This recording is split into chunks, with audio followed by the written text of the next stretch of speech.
A few dozen Kenyans today braved the heavy rains, pounding Kenya's capital Nairobi to converge at Uhuru Park to mark the 2016 Labor Day celebrations.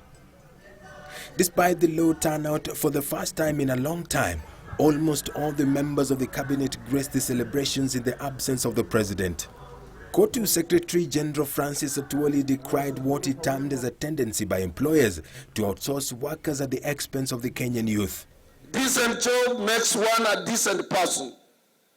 Casualization, temporary jobs, and jobs that are not meaningful, that cannot well pay, are jobs that always put us into problems.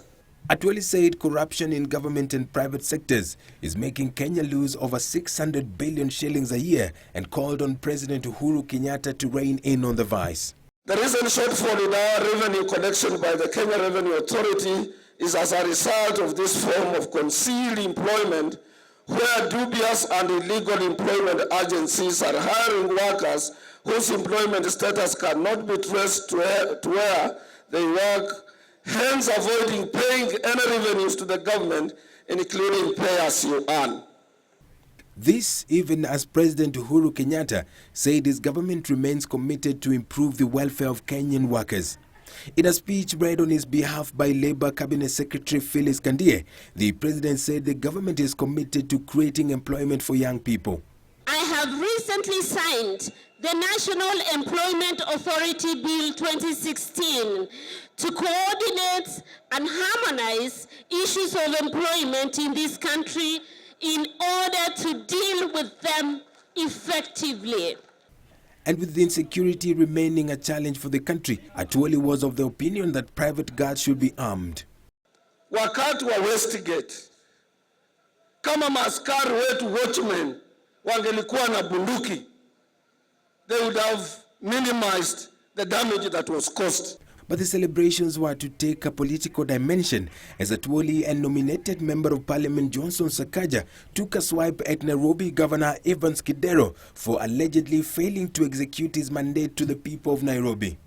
Nimeona Governor Kidero anasema ya kuwa the building has collapsed because of tribal politics. Approval ya manyumba kutengenezwa, a 7-story building built in 5 months, imewekwa kwa maji. I need to take you there. Look, the entire Nairobi is more filthier than when we had an Adwa who had no degree as a mayor. As a mayor.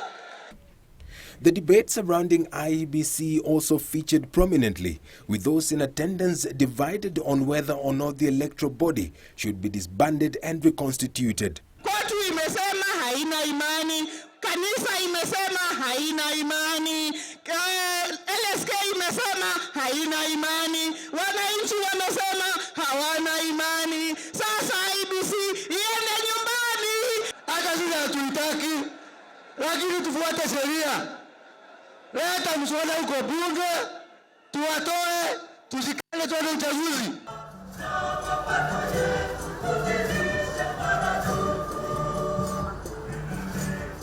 For Channel 1 News Hour, I am Edward Kabasa.